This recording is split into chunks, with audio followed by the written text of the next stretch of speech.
Welcome to Becoming Obsessed, where curiosity leads you to a life you love. I'm Teresa, and after over a decade of traveling the world, working with small business owners, and creating a couple businesses of my own, I know a thing or two about playing by your own rules. It's not always easy, and it's often messy. It can be hard, especially if you're doing it alone. I've seen way too many incredible women shoot for the stars, only to burn out along the way. Or worse, live on default and never chase their dreams. We're done with all of that. Together, we're going to challenge what keeps us stuck and figure out what it takes to live a life we truly love.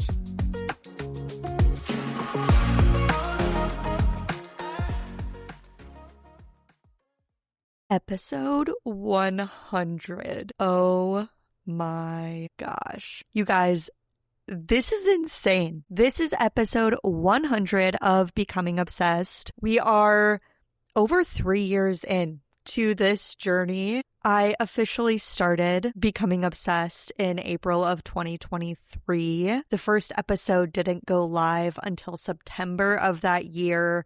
We've had breaks in between. We have had over 50 incredible guests, probably more like 70. This has been a wild ride. And I will admit, I honestly have struggled to know what to make this episode about, because so often my solo episodes are really, I'm going through life, something happens, I have stuff to say about it. But then episode 100 almost felt like I need to plan, like I need to have something to say. I need to have the perfect thing to say and to talk about. And the one perfect thing never really came to mind. I've had a lot of ideas, but the one perfect thing never came to mind. So we are going to ramble about what this journey has been. But before we get into it, I'm going to do a giveaway of sorts. In celebration of episode 100 of Becoming Obsessed, I'm giving away free t-shirts. They are our signature limited edition Out Living My Life t-shirts that I worked with a local designer in Omaha to design. I thrifted 80 t-shirts. We got them printed with a local shop called Bell Merch. I am obsessed with these shirts. I have a handful left. I actually created these when I threw a podcast party for episode 50, and I still have some left in all variety of sizes. And I'll admit, I have a lot of extra large to 2X, 3X large shirts, because those are the ones that I think can be cut so cute into tank tops and crops. And for my girlies with vision, or for anyone who loves an oversized, or maybe that is your size, we're giving away. I also have smalls. I also have mediums. I have larges. We are giving away t-shirts. So all you need to do to get a t-shirt is leave a 5-star review, a 5-star rating and review. Tell me your favorite takeaways, your favorite stories, your favorite lessons, the things that Becoming Obsessed has made you think about over the last 100 episodes. Leave a review for the show on Spotify, on Apple, screenshot it, email it to me at hello@teresaagene.com. It'll be in the show notes. Include your mailing address and your t-shirt size, and I will send you one of our limited edition Becoming Obsessed t-shirts. They are so much fun. I get compliments all the time on these shirts, and I will say I did just get a compliment on these shirts from one of my friends who owns a resale menswear streetwear store, also a men's like mid-tier designer store. He complimented my other friend who is wearing the t-shirt without knowing that it was from the podcast. And he was like, that is a sick shirt. And it was this shirt that you could have. You can check my Instagram at Becoming Obsessed Pod. You can see what it looks like. It is inspired by the idea that we work hard, play hard, rest hard. It is so quirky and just fun. It is definitely a conversation starter. Whenever I wear it, people ask about it. There's so many different colors. Like I said, sizes, varieties. If you're like, okay, Teresa, I need to see what this shirt is before, like I want one, but what size, we can go back and forth too. So just leave a 5-star rating, give a review talking about how much you love Becoming Obsessed, take a screenshot, email it to me with your mailing address and your t-shirt size. And if you have questions about sizing and coloring, include them in the email. And I will give you your t-shirt for supporting Becoming Obsessed on our 100th episode in honor and celebration of 100 episodes together. And if you're like, okay, Teresa, 100 episodes, you keep saying this, that is a huge deal because it actually puts Becoming Obsessed within the top, I think it's 13% of all indie podcasts, because most people quit. Most podcasts don't reach episode 10, even less episode 50, and barely any reach episode 100. So this is just a testament to our time together, to our journey, to our commitment to living a life that we truly love. And it's so interesting because I was actually on a coaching call a few weeks ago with Megan Hale, Dream Money, in her it's like a monthly coaching call for members of Dream Money. And she asked me what I'm afraid of. Like, I was sharing what I was working on and sharing why I feel like I haven't made progress in certain areas. And she was like, well, what happens if you did that? Like, what would happen if you did that? And I said out loud and then realized, like, one of my fears in my business is that I won't follow through, that I won't get the job done, which is a crazy fear. And I know where it comes from. It comes from so many projects that I haven't finished in my life that I didn't get done until the final minute and then didn't give it the quality that I wanted. One of them was literally writing I think it was a 4,000 word paper in 48 hours in high school because I just didn't get to it. Another one was when I lived in the Panamanian jungle. We were supposed to work on a group project and all right, context. I lived in the Panamanian jungle when I was 19 for a summer, and it was actually a study abroad program. I was in the business and innovation course or like sector, and every student there was supposed to do one personal project and one group project. And I never finished my personal project, partially because shit hit the fan that summer. And that makes for a great story that maybe I'll tell at another time. I've probably told it before. And there was a reason I didn't finish that project, because I really would have been finishing that project just for the sake of checking off that I finished it. And same thing in high school. There were reasons that I didn't get that 4,000 word essay done earlier.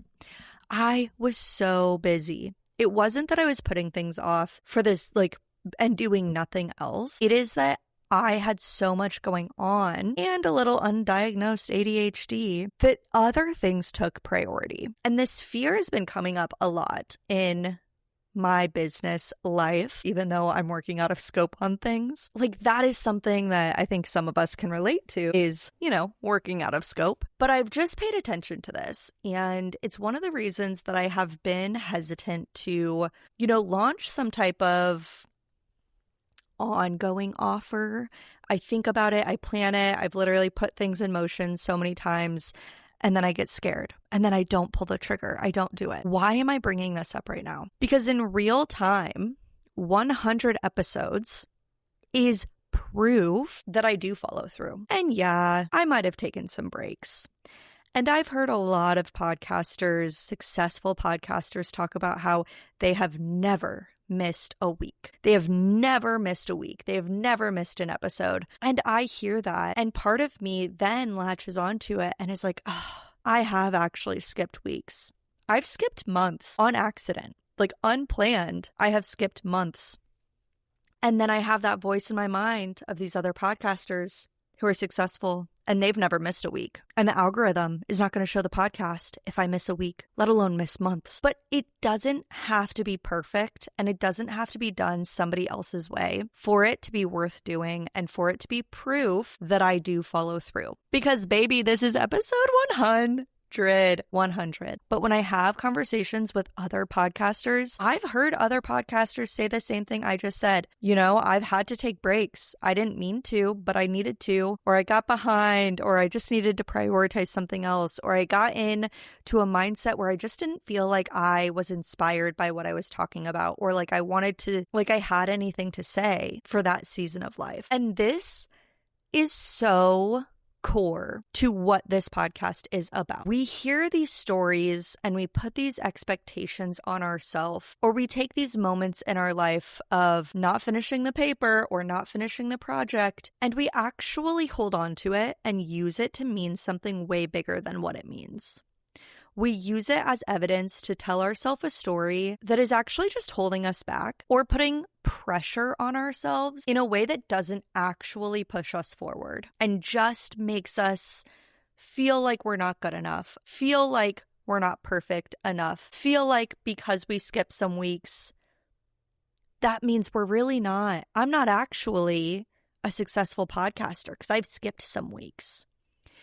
We tell ourselves these stories, and more than becoming obsessed being a place where you're supposed to become something specific, this is where we talk about the entire spectrum of the human existence, of breaking down these stories we tell ourselves, of just learning to recognize them, of giving ourselves grace for them, of rewiring the stories.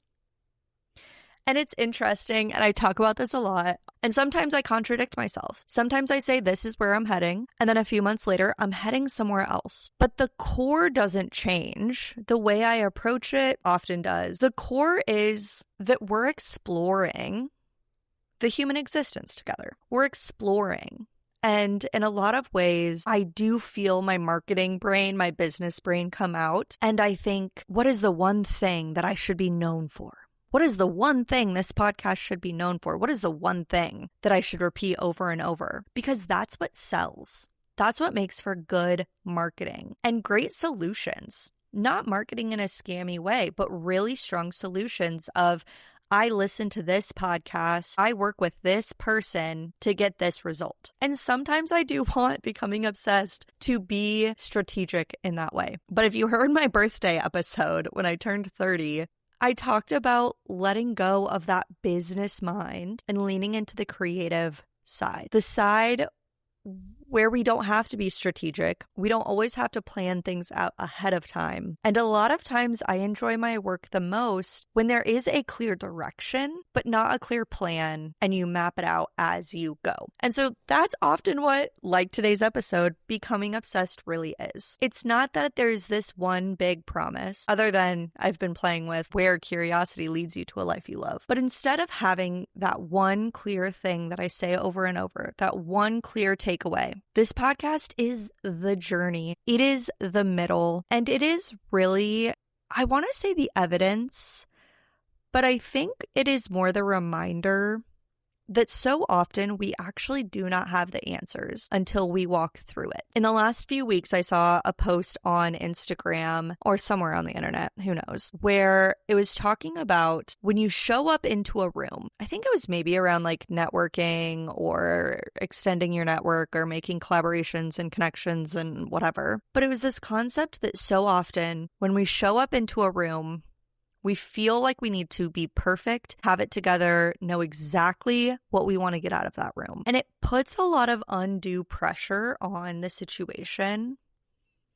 And instead, it was saying, like, instead of showing up and feeling like you have to have the answers, show up with the intention to learn. Instead of showing up saying, I have to know what I'm talking about, show up ready to be like, I'm learning, I'm progressing, I'm actually going to get better here. I'm not here to have the answers. I'm here to grow and to get better. And it was this beautiful post that made me think of the contradiction between who I want to be and how I show up. Because that is exactly who I want to be. That is exactly how I have the most fun. That's why I want to be that way, right? Because when I remember that I actually don't have to have all the answers, I don't have to be perfect, I show up more free, more relaxed, more ready for whatever it comes up. I maybe don't feel as embarrassed when I get something wrong or when I just don't know the answer. But if I'm not paying attention, sometimes I get so overwhelmed and stressed that I forget that I don't have to have all the answers and I don't have to be perfect. And it's almost this, not self-fulfilling prophecy, but it's almost this little trick, I don't know what to call it, where I forget, like, because in a lot of cases I am the expert, right? Like, people are paying me to be an expert on things. And in your mind, you're like, okay, I have to present myself well. I have to have it together. I have to have the answers. Or with my clients, they're paying me. I have to have the answers. But then I'll talk to a client and I'll realize they don't expect me to have all the answers. They know that I know how to think about things enough and explore and experiment enough that we will find the answers through the doing. And that's what I'm trying to get at, because that is the most important thing, I think, in business, but often in life, is we gain all of this knowledge, especially in the creator online business world. We do so many courses and we have all the templates and we confuse learning something with actually having the knowledge of experience. And you can learn something and never be able to do it. You can know everything about something, and then when you actually go to execute on it, it's completely a different experience. To make this tangible, let's just say playing soccer. I have been watching the World Cup. I'm obsessed. I love it. And I'm learning so much more about soccer. And I have so many opinions and thoughts. And I've been watching soccer with people who know even less about soccer than me. And they will watch a World Cup game, not know what's going on, literally ask questions about what is going on, like, why are they moving the ball backwards when the goal's over there? And then speak as if they know what the team should do. They need to just go make a goal. They need to go kick it to the goal. And they really feel convicted in what they know. But it's without the experience of actually doing the thing and learning it for yourself. So if I go, I'm like, ooh, being a goalie, like, that looks fun. But I don't know any of the nuance. So I can give all the advice in the world, but I have no experience. I have no earned experience of doing it myself. And that distinction, this reminder, takes the pressure off of having to have the answers. And it frees me up to treat my business like a playground, to explore, even with my clients, to think outside the box and have fun instead of feeling like, oh shit, I have to have the answer here. My gosh, what is the number one thing that's going to make this work? If I don't make it work, then they're going to find out I'm a fraud and I don't know the answer. But I thought I knew the answer and then it didn't work. No, I'm failing. Because honestly, that is a cycle that I've found myself in more and more as I do experience having the answers, thinking I have the answers, trying something for the first time with the client, or for the first time I'm trying a new strategy. And then when it doesn't work perfectly the first time, feeling like I'm a fraud, feeling like I'm a failure. And this is the reminder to all of us that it honestly shouldn't work the first time. Like, I'm not saying it's bad if it does. I'm just saying most things, the first time you do them, will not be the best way you can do them. Again, because maybe you took a course, but you don't have the earned knowledge yet. You don't have the earned experience yet of actually getting your hands in and putting it into practice. Okay, I will admit, I went to an event recently and I heard these two guys talk. And I'm not going to say too much about what it was. But while these men were talking, it was really obvious that one of them had more hands-on experience and one of them had a lot of head knowledge and no experience knowledge. Because one of them was giving examples of how things had worked, how things had failed, the different things his team was trying. And one of them was honestly kind of giving like AI hype, was giving, I read this, I'm on LinkedIn, I'm learning from all these people in their 5-second LinkedIn posts, but I haven't actually been boots on the ground in the implementation to understand at an experiential level how it's working, what the pitfalls are, what we've had to do to get here. And honestly, I see this a lot in a lot of different industries. I think it came up a lot in the coaching industry. I'm seeing it a lot in the AI industry. And especially with this podcast, I think a lot about, do I try and show up with the answer to some big question or show you the way? Or do I show up in the messy middle? Do I show up without the answers and just explore the questions? And you've heard me talk about this before in many of the last 100 episodes, that I'm exploring what this podcast really is, that I'm exploring what the point is, that I'm exploring what I want to talk about. And we've had different seasons unofficially that really just follow the questions I'm exploring in my own life. Of course, starting with, how do you know it's time to quit? If you're unfamiliar, go listen to the first 20 episodes of Becoming Obsessed, because I asked every single guest, how do you know when it's time to quit? And then we got into, okay, how do we balance ambition and self-care? And that is something that I am still very much exploring, but in different avenues, in more specific ways. For me, the answer really is play. How do I just have more fun? And also, I'll admit, this summer, this year in 2026, I have quit one of the biggest things I've ever quit, on par with my biggest breakup ever, if not honestly a little bit bigger, because a lesson is not learned once. And so often I see this actually in my friends as well as my own life. Often the lesson that you've learned, it'll come back around and you'll be like, I already learned that lesson. I already went through that trial. I've learned that lesson. And what I love to remind myself and my friends is, yes, so now you get to do the next iteration. Now you are going through the next level of that lesson. You get to discover that you're going through it quicker. You get to understand it deeper. You get to actually process and make a decision faster because you've experienced it before.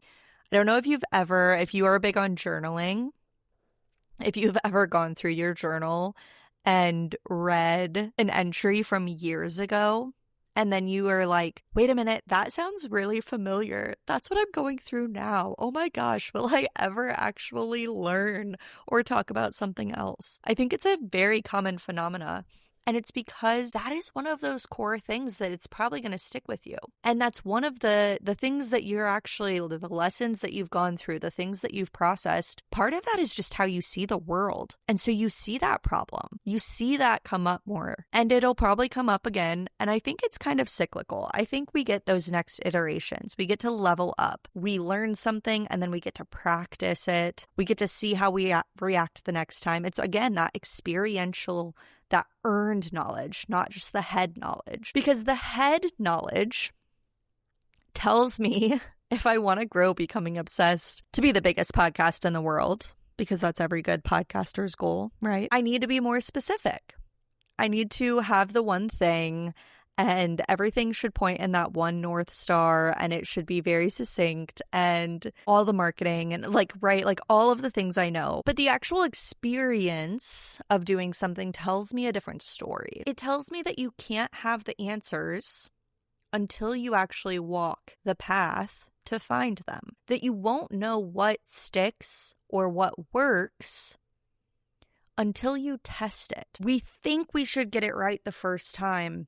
But the only way to improve something in your business is to look at your numbers and then do it again, especially a launch or social media visibility. What have we done in the past that we can build on? Instead of, well, I just learned this new strategy and it worked for somebody else, so my head knowledge should be good enough to make it work for me the first time I do it. No, hopefully, maybe, but no, honestly, no. We have to do things over and over again, and they get a little bit better each time, and sometimes they get worse, but we learn along the way. So thank you for learning along the way with me, with Becoming Obsessed. Thank you to every single person listening who has listened to any episode. Thank you to all of the incredible guests. Part of me wanted to do 100 things that I've learned in 100 episodes, but the prep work on that was a little too daunting. And I thought the episode might go a little too long. Remember, leave a review. Let me know what your favorite things about the podcast are, what your biggest takeaways have been, what made you think differently or encouraged you along the way. Take a screenshot of your review, of your Spotify or Apple review, and email it to me. It's in the show notes. Send me your mailing address and your t-shirt size, and I will send you one of our limited edition Out Living My Life t-shirts. Check Instagram. I will go pin an image of it so you can see it, and stick around for the next 100 episodes of Becoming Obsessed. All right, y'all, let's go get obsessed. You're still listening, which means this episode connected with you, and I want to know how. Send me a DM on Instagram at BecomingObsessedPod. Then send this episode to a friend. If you know someone who is building a life that they love, or they're feeling a little stuck and might just need a nudge, send this to them. Then rate and review, because it also helps us get the word out. And as you know, we're on a mission for more people to live a life they truly love. All right, let's go get obsessed.